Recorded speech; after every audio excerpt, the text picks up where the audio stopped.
Bom dia, pessoal. Agora sim, né? Olha, ele falou dos cabelos brancos, né? Mas é que ele tem bastante, né? Pior é quando você começar a perder os cabelos. Aí não tem jeito. Bom dia, então.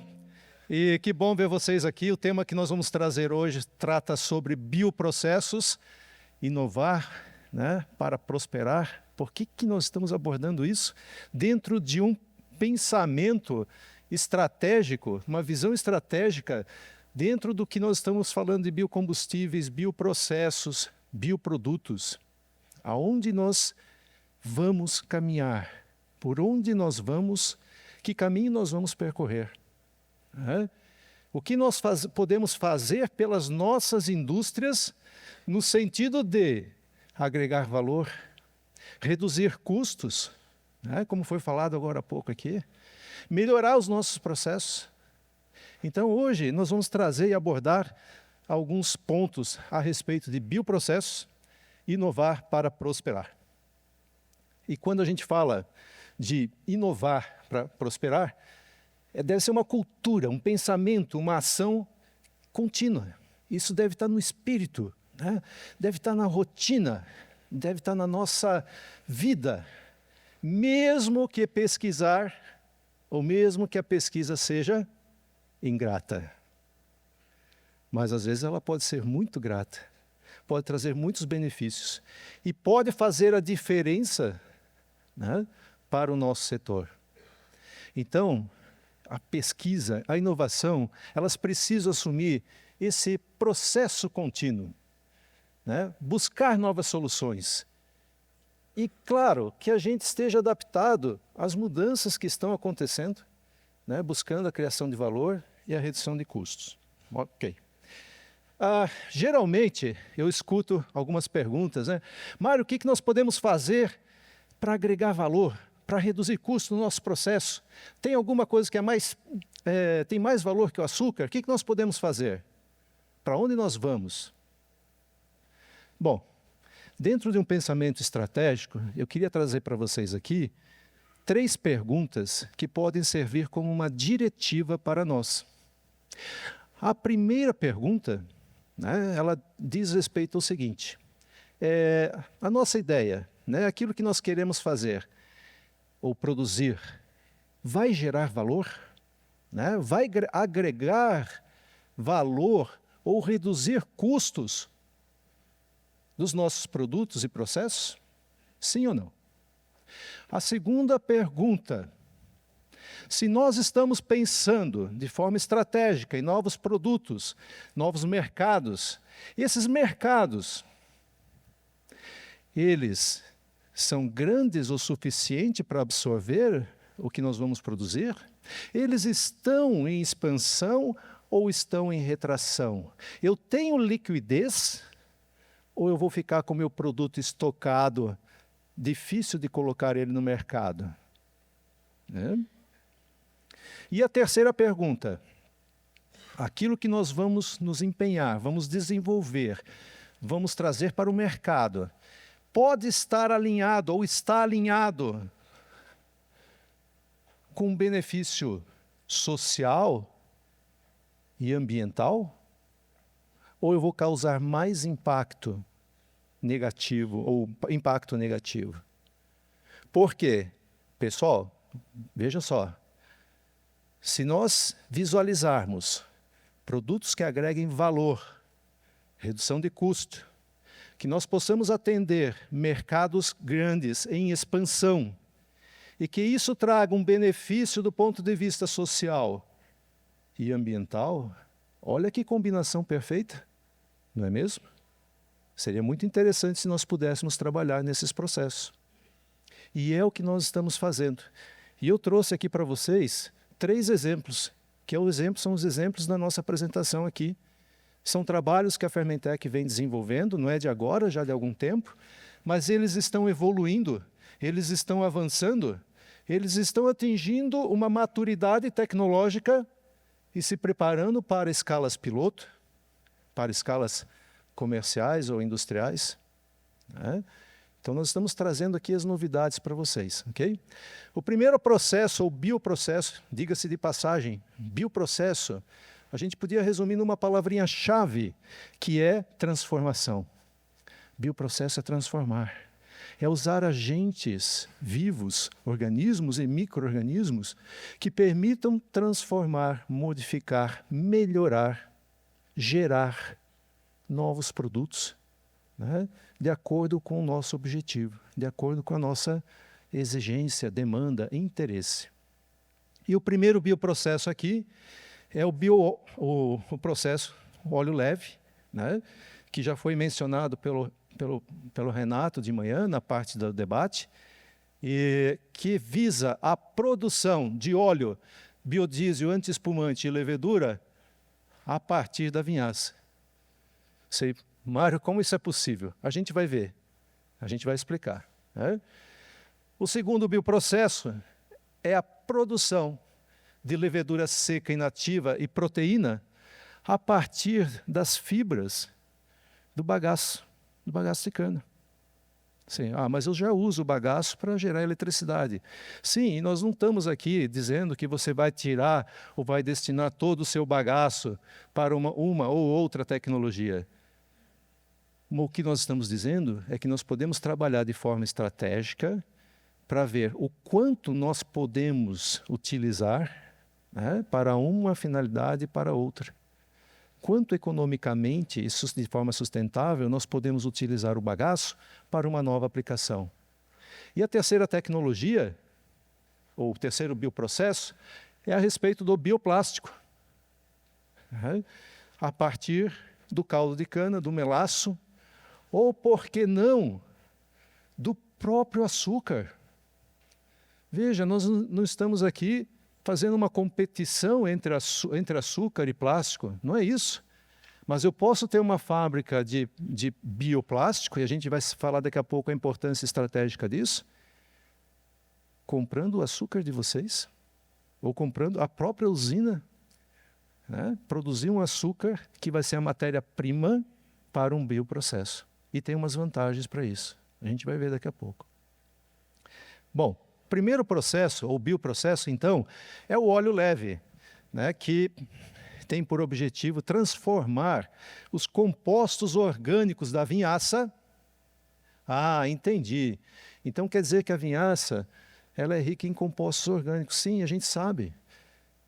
E esse carbono que está na vinhaça, que muitas vezes pode trazer um mau cheiro, pode poluir, é esse carbono que nós estamos perdendo, que nós estamos aqui propondo para vocês, de recuperar esse carbono e transformar ele em biomassa celular, em óleo, em biodiesel. O princípio. Antes disso, só uma introdução. Qual a demanda de diesel e biodiesel? Já que a gente está falando de mercado, de cenários, isso está expandindo, está retraindo? Como que está essa demanda, né? Olha que coisa interessante. Consumo de diesel no Brasil bateu a casa de 65 bilhões de litros. E a previsão para este ano é que alcance 70 bilhões de litros de diesel. Daqui 2 dias é para a gente ter uma mudança, né, dos 14% para os 15% de biodiesel incorporado no combustível, no diesel.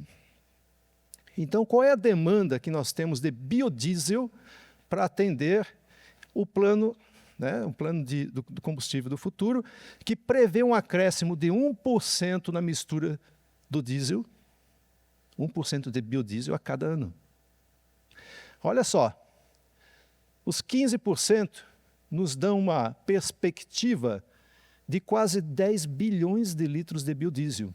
Tradicionalmente, no Brasil, o biodiesel é feito 69%, 70% ele é feito de óleo de soja. Esse comecinho desse ano mudou um pouquinho a estatística, mas, via de regra, 70% do biodiesel é feito de óleo de soja.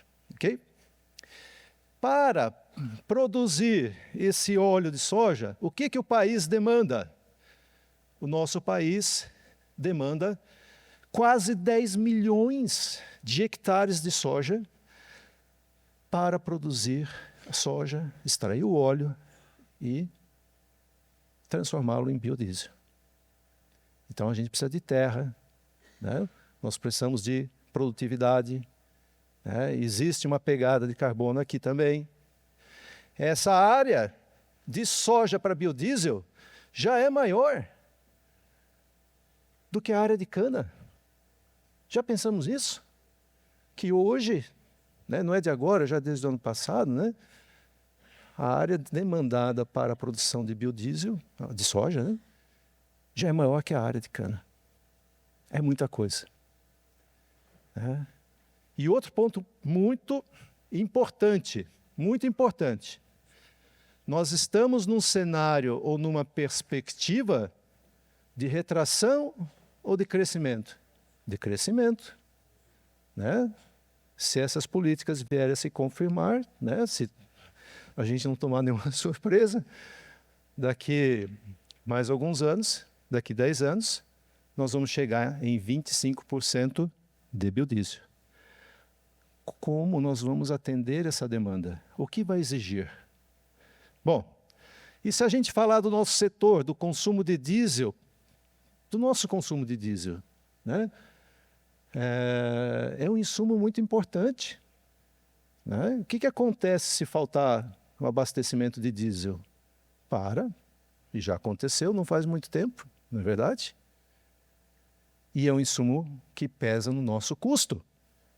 Né? A gente falou, o pessoal está falando hoje de manhã aqui em custo, não é verdade? 3 a 4 litros de diesel por tonelada de cana. Faça as contas. Quanto o seu grupo moe? Quanto a sua usina moe de cana?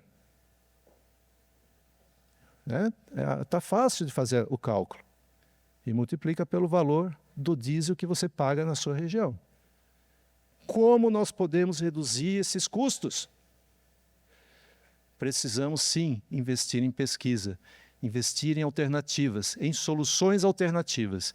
E uma das soluções que nós estamos trabalhando é o projeto Óleo Leve.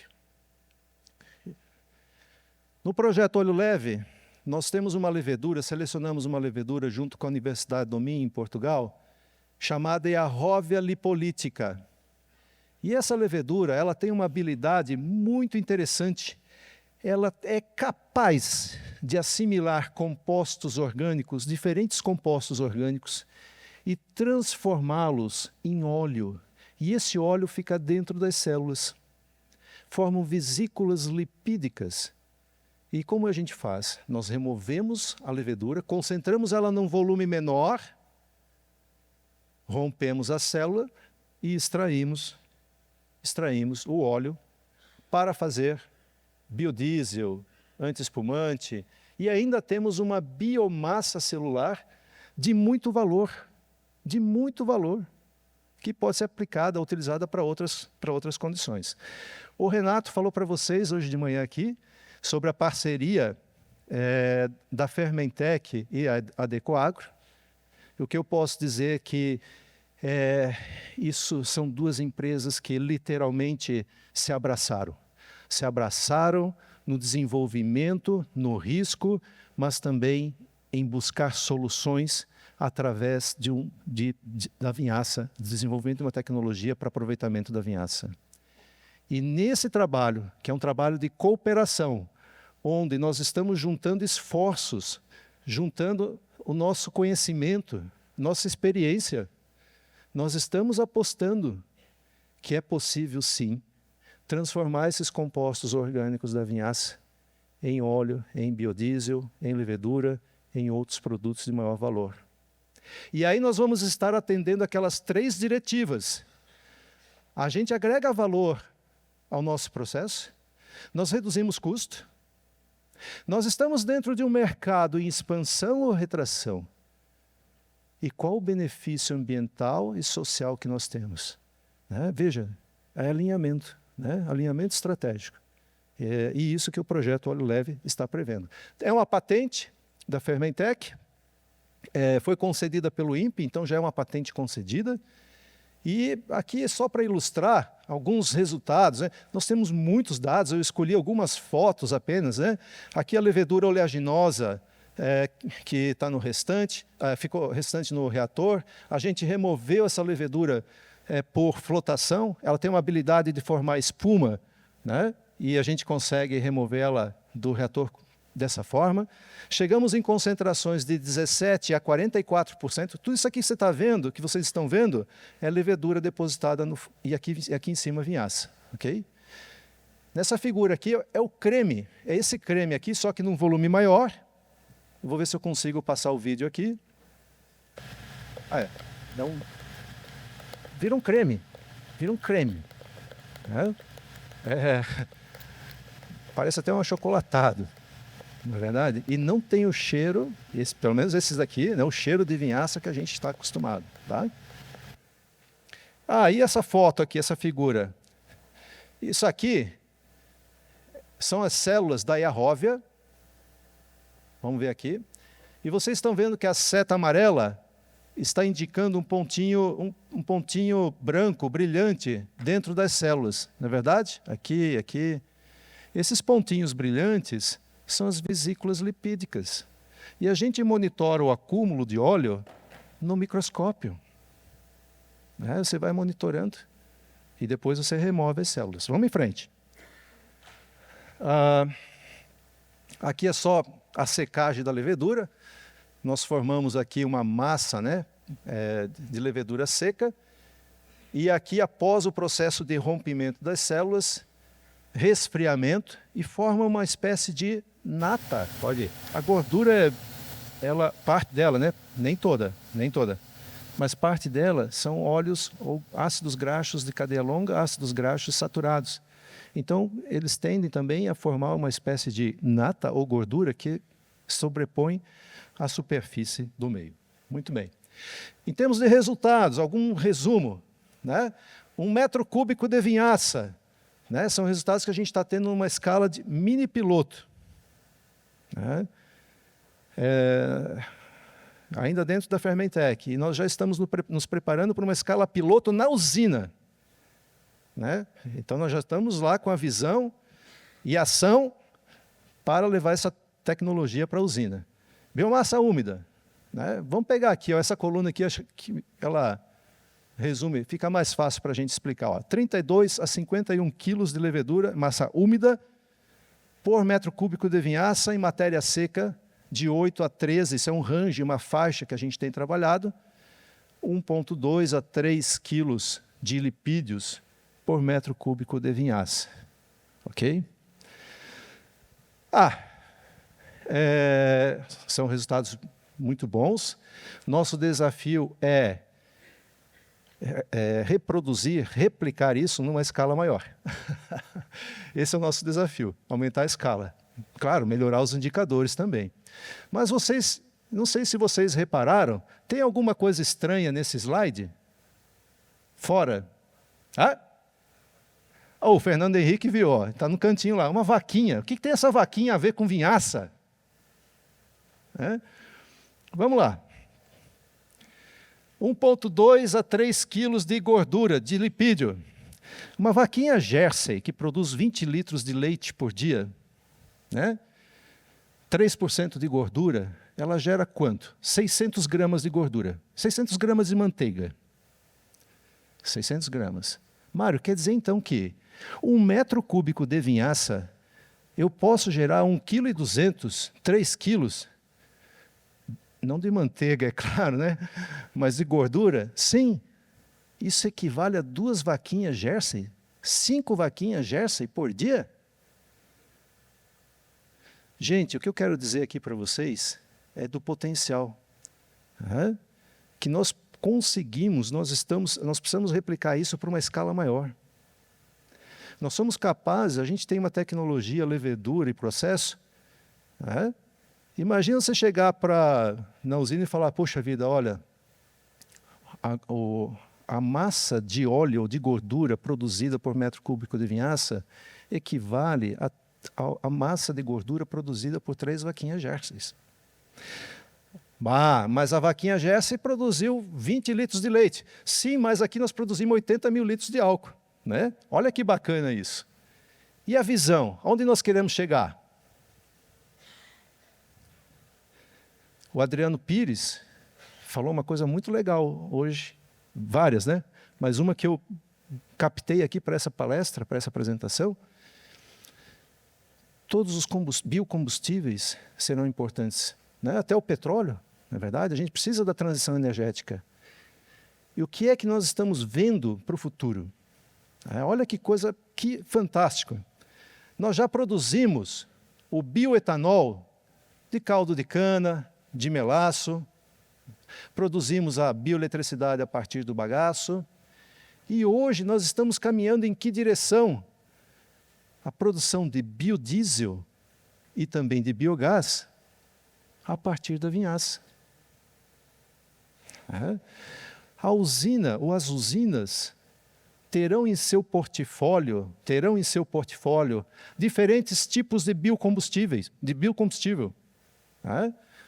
E olha o potencial de nós atendermos a demanda do Brasil. Gerar 1 bilhão de litros de biodiesel por safra. É bastante. A outra tecnologia, o outro bioprocesso que eu vou trazer aqui para vocês é do Céu Leve, que, de novo, é uma transformação, né? Transformar a fibra do bagaço da cana em proteína, em biomassa. Por quê? Porque nós temos uma demanda de proteína. Nós temos essa demanda, temos um mercado para isso.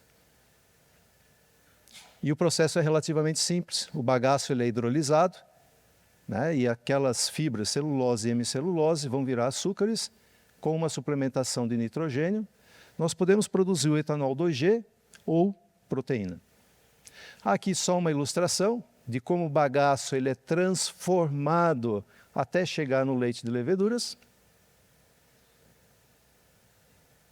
E por que nós estamos usando essa levedura, tórula, né? Essa é uma levedura especial. Ela é capaz de acumular 50 a 52% da sua massa seca em proteína. E uma proteína de alto valor biológico, ela também pode ser utilizada como substituta da carne. Por quê? Porque ela tem uma característica marcante, que é o sabor umami. É um sabor diferenciado. É um sabor que lembra, né, para alguns, hambúrguer defumado. Olha quem que vai competir com isso, não é verdade? Lançar uma levedura, um produto que tem um sabor diferenciado no mercado, inclusive é considerado um substituto do glutamato, um substituto natural do glutamato. Que valor tem isso? Vocês já pensaram? E nós podemos produzir essa levedura a partir do bagaço de cana. Aqui o mercado global, as fontes que foram consultadas, né? Esse quadro mostra para vocês aqui o que nós podemos produzir a partir de 1 tonelada de bagaço in natura. Temos duas possibilidades. A primeira delas é se nós quisermos transformar parte dessa fibra em etanol 2G e outra parte em biomassa e proteína. Ou em destinar todo o açúcar, as hexoses e pentoses, somente em biomassa celular. Ok? Legal. E do ponto de vista de processo, né? A gente já tem alternativas, tem o boi, tem a soja, tem muita pesquisa até apontando o consumo. A ONU tem um relatório sugerindo o consumo de 92 espécies de inseto como fonte de proteína. Por que a ONU, a FAO, fizeram essa recomendação? Porque nós estamos com déficit, nós precisamos suplementar proteína, né? A cadeia está deficitária. É muito mais difícil produzir proteína do que carboidrato. Okay? E por que a levedura tem tanta importância em comparação com o inseto, o gafanhoto, a soja e o boi? A levedura, a tórula, até mesmo a Saccharomyces, elas têm uma velocidade de crescimento 200 vezes mais rápido que o gafanhoto, 500 vezes mais rápida que a soja, 10.000 vezes mais rápido que o boi. Quanto tempo eu levo para dobrar a massa de levedura e quanto tempo eu levo para dobrar a massa do boi? Quanto tempo leva para o boi dobrar de peso? Meses. Quanto tempo leva para a levedura dobrar de peso? Horas. não é verdade? Então, do ponto de vista estratégico, quando a gente fala da segurança alimentar, da segurança energética, por que nós não podemos contribuir, desenvolver, pensar em estratégias baseadas na produção de proteína a partir de leveduras? E, finalmente, para a gente concluir, chegar no último tópico, nossos oceanos serão oceanos de plástico, e não sou eu que está dizendo isso, né? São matérias, são especialistas da área. E a gente tem uma alternativa que é transformar, né, açúcar ou subprodutos ou produtos do nosso setor em bioplástico, ok? Como acontece isso? Né? Olha só, que bacana, né? Que coisa maravilhosa, isso é um milagre da natureza. A nossa cana-de-açúcar retira o gás carbônico da atmosfera, retira a água do solo, e a luz catalisa, né, essa reação de fotossíntese para produzir o açúcar. Olha que coisa maravilhosa, né? Do açúcar da cana, uma bactéria, o Lactobacillus paracasei, é capaz de transformar o açúcar em lactato em bioplástico. E esse bioplástico, alguns falam biodegradável, outros falam compostável, mas a verdade é que ele pode ser decomposto mais rapidamente, não vai levar 400 anos que nem o PET, e retorna na forma de CO2, fechando esse ciclo. Aqui, só curiosidade, nós podemos caminhar para onde? Para a produção do L-lactato. E o que é o L-lactato, ou ácido lático? É o tijolinho para nós fazermos ou fabricarmos uma fibra chamada poli-L-lactato. E essa fibra hoje é a principal fibra usada nas impressoras 3D. Então, lembra daquelas 3 diretivas? Né? Podemos agregar valor, reduzir custo. Né? Estamos num mercado em expansão, podemos trazer benefício ambiental e social. Okay? Aqui o trabalho da Vanessa, que selecionou a bactéria. Para cada tonelada de açúcar, a gente consegue obter 600... Gente, olha isso aqui. Olha isso aqui. 600... Isso é resultado já em reator de 40 litros. Precisamos ir para uma escala de piloto, né? Depois industrial. E aqui uma comparação, né? Preços do mercado. Se a gente fizer uma comparação do açúcar cristal, do etanol hidratado, com os preços e os valores correspondentes, já considerando os rendimentos, aonde nós estamos caminhando, né? Onde nós podemos caminhar com esse projeto. E uma vez me perguntaram, Mário, mas se as usinas começarem a fazer bioplástico, vai inundar o mercado de bioplástico?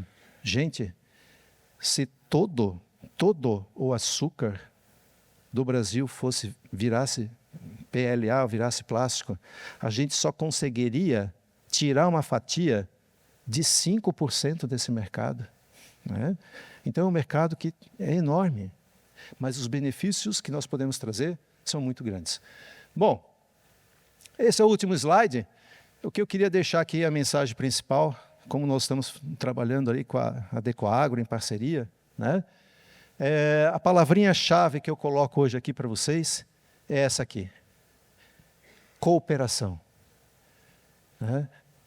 A gente precisa juntar forças, né? Juntar conhecimento, experiência, porque nós juntos somos capazes de desenvolver grandes coisas. Sozinho fica muito mais difícil. Né?